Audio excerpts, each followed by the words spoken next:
రష్యాలో 5వ రోజు యుద్ధం కొనసాగుతుంది. ఇరాన్ పై అమెరికా, ఇజ్రాయెల్ దాడులు చేస్తున్నాయి. ఇటు గల్ఫ్ దేశాలపై కూడా ఇరాన్ ప్రతిదాడులు అయితే కొనసాగుతున్నాయి. అయితే దీనికి సంబంధించి ఇప్పుడు మనతో పాటు మాట్లాడడానికి విశ్లేషకులు మనం కోటేశ్వరరావు గారు అందుబాటులో ఉన్నారు. కోటేశ్వరరావు గారు నమస్కారం అండి. నమస్తే. కోటేశ్వరరావు గారు ఇప్పుడు 5వ రోజు కూడా భీకర దాడులు అయితే కనిపిస్తున్నాయి మనకి. ఇటు ఇరాన్ కూడా ఎయిర్ డిఫెన్స్ వ్యవస్థలే లక్ష్యంగా దాడులు జరుగుతున్నాయి. ఈ రోజు కూడా ఇంకా అటువైపు దుబాయ్లో అమెరికా కాన్సులేట్ మీద కూడా దాడులు అయితే జరుగుతున్నాయి. ఈ రోజు కూడా ఇంకా ఏ విధంగా ఇంకా మున్ముందు ఇంకా దాడులు పెరగబోతున్నాయి అంటారండి? డొనాల్డ్ ట్రంపే ప్రకటించాడు, రాబోయే రోజుల్లో దాడులు మరింత తీవ్రతరం అవుతాయని. 4 నుంచి 5 వారాలు లేదా అంతకు మించి ఇంకా యుద్ధం కొనసాగవచ్చు అని చెప్పాడు గనక ఈ యుద్ధాన్ని, ఇరాన్ మీద దాడుల్ని ఇప్పుడు ఆపేట్టుగా కనిపించడం లేదు. అమెరికా, ఇజ్రాయెల్ చేస్తున్నటువంటి దాడులకు ప్రతిగా ఇరాన్ కూడా దాన్ని ప్రతిఘటిస్తూ ఉంది. ఖమేనీ మరణించిన తర్వాత ఖమేనీ కుమారుడిగా ఉన్నటువంటి ముర్తబాను వాళ్ళు నాయకుడిగా ఎన్నుకున్నారు. అందుకని మేము కూడా తగ్గేదే లేదు, చావో రేవో తేల్చుకుంటాము అని చెప్పేసి వాళ్ళు కూడా ప్రయత్నిస్తున్నారు. అమెరికా ఊహించని విధంగా అనేక ప్రాంతాల మీద ఇరాన్ ఇవాళ దాడులు చేస్తూ ఉంది. అయితే ఈ సందర్భంగా కొన్ని అతిశయోక్తులు, 2 వైపుల నుంచి కొన్ని అతిశయోక్తులు, లేకపోతే మైండ్ గేమ్ అనేటువంటిది కూడా ఉంటుంది కనుక ఒకటి మాత్రం స్పష్టం, యుద్ధం తీవ్రంగా సాగుతూ ఉంది. ఊహించిన దానికంటే ఇరాన్ వైపు నుంచి ప్రతిఘటన ఎక్కువగా ఉంది. దానికి అనుగుణంగానే మనం ఇంతగా ఊహించలేదు అని చెప్పేసి అమెరికాలో ఉన్నటువంటి వ్యూహకర్తలు నిన్న ప్రత్యేకంగా సమావేశమై మరింతగా దాడులు చేయాల్సినటువంటి వ్యూహం గురించి, ఎత్తుగడ్డ గురించి చర్చించినట్టుగా వార్తలు వచ్చాయి. దానికి అనుగుణంగానే ఇరాన్ నాయకత్వం కూడా అదే విధమైనటువంటి స్పందన ఉంటుంది అనేటువంటిది మనం చెప్పుకోవచ్చు. కోటేశ్వరరావు గారు, ఇరాన్ నిన్న ప్రకటించింది ఐఆర్జీసీకి సంబంధించి నెతన్యాహు కార్యాలయాన్ని కూడా అక్కడ ఇజ్రాయెల్లో మేము దాని మీద దాడి చేసాం, అది అక్కడ తీవ్రంగా నష్టపోయింది అంటూ కూడా నిన్న అనౌన్స్ చేసింది. కానీ దానికి మిసైల్స్ ని గాల్లోనే మేము పేల్ చేసాం, మాకు ఇక్కడ ఎటువంటి అంత ఇబ్బందికర వాతావరణం లేదంటూ ఇజ్రాయెల్ ప్రకటించింది. ఇప్పుడు అదేవిధంగా ఇరాన్ అటు యుఎస్ డిస్ట్రాయర్ యుద్ధ నౌక మీద కూడా దాడి చేసాం మేము అంటూ కూడా చెప్తుంది. దీన్ని కూడా ఇంకా ఏ విధంగా చూడాలండి? నిజంగానే యుద్ధ నౌక మీద దాడి జరిగిందంటారా? ఇరాన్ లో ఉన్నటువంటి ఒక అణు విద్యుత్ కేంద్రం మీద మేము దాడి చేశామని, అక్కడ దాంతో అణుధూళి వ్యాపించిందని అమెరికా, ఇజ్రాయెల్ ప్రకటించాయి. కానీ అది వాస్తవం కాదు. ఆ ప్రాంగణంలో ఉన్నటువంటి భవనాల మీద దాడి జరిగింది అంతే తప్ప అక్కడ ఎలాంటి అణుధూళి లేదు అని చెప్పేసి అంతర్జాతీయ అణు పర్యవేక్షణ సంస్థ ప్రకటించింది. అందువలన మనం ఈ చెప్పినటువంటి వాటన్నిటిని కూడా వెంటనే యాజ్ ఇట్ ఈజ్ గా తీసుకోవాల్సినటువంటి అవసరం లేదు. అట్లాగే నెతన్యాహు కార్యాలయం మీద దాడి చేసినప్పుడు కొన్ని భవనాలు కావచ్చు లేదా కొంత ప్రాంతం డ్యామేజ్ అయి ఉండొచ్చు. నెతన్యాహుకి ఏమీ కాలేదు అనేటువంటిది ఇప్పటికీ వస్తున్నటువంటి వార్తల్లో మనకి స్పష్టంగా కనిపిస్తూ ఉంది. నెతన్యాహు సురక్షితంగానే ఉన్నారు అనేటువంటిది కూడా తేలిపోయింది కనుక, అందుకని ఇజ్రాయెల్ మీద కావచ్చు, ఇరాన్ మీద కావచ్చు జరుగుతున్నటువంటి దాడుల్లో నష్టాలు 2 వైపులా ఉంటాయి. అదేవిధంగా విధ్వంసం కూడా ఉంటుంది. ప్రతి విధ్వంసం కూడా నిజం అని చెప్పడానికి లేదు, ఎందుకంటే ఫేక్ వీడియోలు కూడా మొత్తం ఇవాళ సోషల్ మీడియాలో పెద్ద ఎత్తున హల్చల్ చేస్తున్నాయి. అందుకని ఫేక్ వీడియోలు చూసి లేదా ఇతరత్ర వాటిని చూసి మనం నిర్ధారణకు అయితే రాకూడదు. పరిస్థితి రోజు రోజుకి, అంటే ఇవాళ 5వ రోజు ప్రవేశించింది, పరిస్థితి మరింత దారుణంగా ఉండబోతా ఉంది అనేటువంటి సూచనలు కూడా కనిపిస్తున్నాయి. ఎందుకంటే గల్ఫ్ ప్రాంతంలో లేదా పశ్చిమాసియాలో ఉన్నటువంటి అన్ని దేశాల నుంచి అమెరికా తన పౌరులని వెళ్ళిపోవాల్సింది కోరింది. అంటే దాని అర్థం ఏమిటంటే రాబోయేటువంటి రోజుల్లో పెద్ద ఎత్తున దాడులు చేయబోతున్నాం. ఆ దాడులకి ప్రతిగా ఇరాన్ కూడా స్పందిస్తే మీ ప్రాణాలు పోతాయి, మీరు జాగ్రత్తలు తీసుకోండి అని చెప్పేసి అమెరికా తన పౌరులను హెచ్చరించింది. అందుకని రాబోయే ఈ 2-3 రోజుల్లో ఏమైనటువంటి మరింత తీవ్రమైనటువంటి దాడులు ఎట్లా జరుగుతాయి ఏమిటనేది ఊహించుకోవాల్సిందే తప్ప పలానా విధంగా ఉంటాయని చెప్పలేము. ఓకే అండి, కోటేశ్వరరావు గారు మనం కంటిన్యూ చేద్దాం, షార్ట్ బ్రేక్.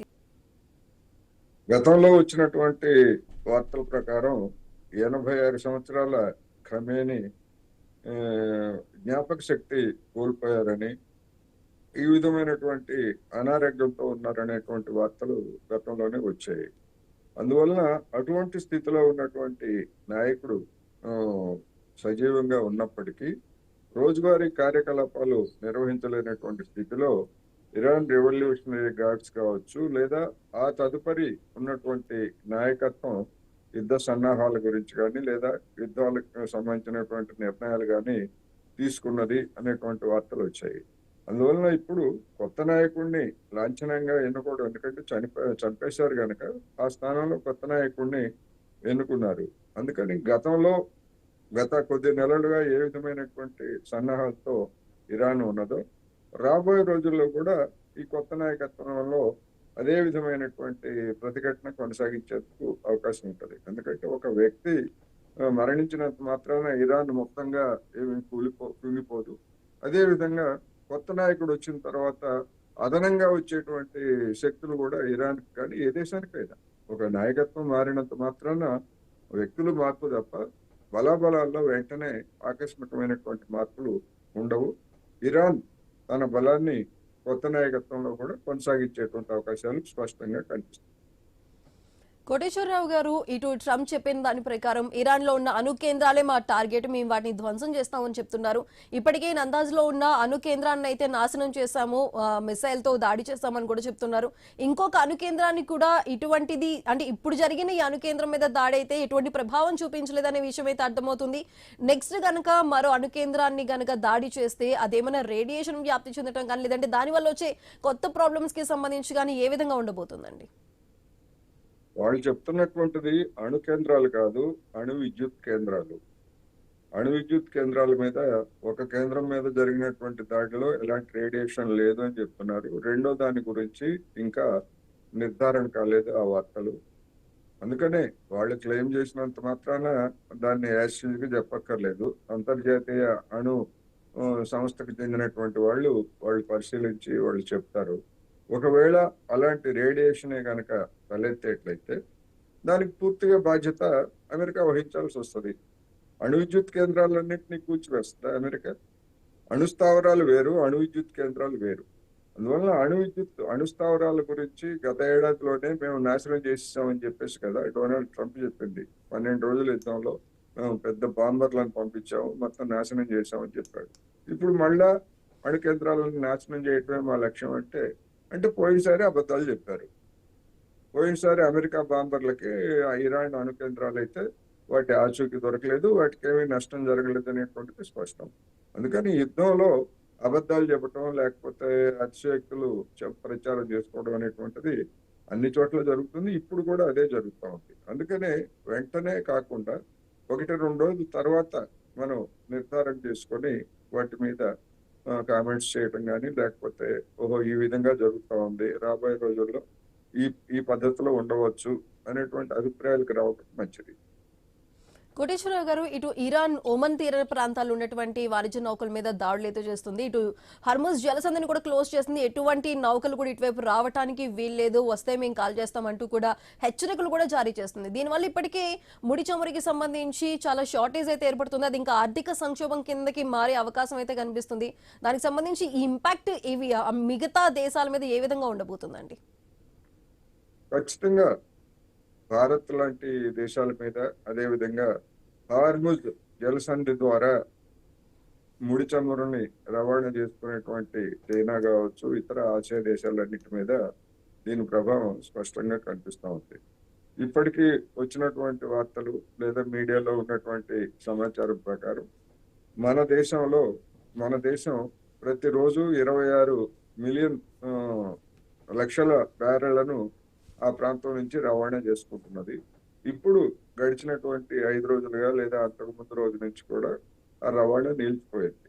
అందువల్ల ఆ మేరకు మన దేశంలో కొరత ఏర్పడేటువంటి అవకాశం ఉంది. అయితే ఆ చమురుని ఇతర మార్గాల ద్వారా, అంటే ఆఫ్రికా చుట్టూ తిప్పి నౌకల్ని అటు రవాణా చేస్తే దాదాపు నెల రోజులు లేదా 45 రోజుల మేరకు అదనపు ప్రయాణం పడుతుందని, దాంతో పాటు అదనపు ఖర్చులు అవుతాయని కూడా చెప్తున్నారు.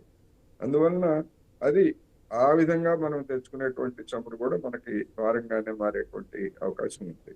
ఇప్పుడు మన దేశంలో ఉన్నటువంటి నిల్వల ప్రకారం 39 లక్షల 39 మిలియన్ బ్యారెళ్లు ఇవాళ మన దేశంలో నిల్వలు ఉన్నాయని, అది వారం 10 రోజులకి సరిపోతాయని చెప్తున్నారు. ఇదే విధంగా మన దేశంలో మాదిరి విదేశాల నుంచి చమురు దిగుమతుల మీద ఆధారపడినటువంటి చైనా 475 మిలియన్ బ్యారెళ్ల పీపాలను నిల్వ చేసుకుంది. దానికి 2 నెలల వరకు సరిపడా ఆ నిల్వలు సరిపోతాయని చెప్పేసి వార్తలు వచ్చాయి. అయితే చైనా గత ఏడాది ప్రపంచ మార్కెట్లో బాగా చమురు ధరలు పడిపోయినప్పుడు పెద్ద ఎత్తున అమెరికా ఎప్పుడైనా ఇలాంటి పిచ్చి పనులు చేయవచ్చు, ఇరాన్ మీద దాడులు చేస్తామని చెప్పేసి ఎప్పటి నుంచో చెప్తా ఉంది కనుక ఓకే. ఎటుపోయి పరిస్థితి ఎటు వచ్చినా గానీ జాగ్రత్తగా పడిందనేటువంటిది తెలుస్తా ఉంది. అలాంటి జాగ్రత్తని మన దేశం తీసుకోలేదు. అందుకని మన దేశం మీద తక్షణ ప్రభావం ఎక్కువగా ఉండే అవకాశాలు అయితే ఉన్నాయి. ఓకే కోటేశ్వరరావు గారు, థ్యాంక్ యూ సో మచ్ అండి.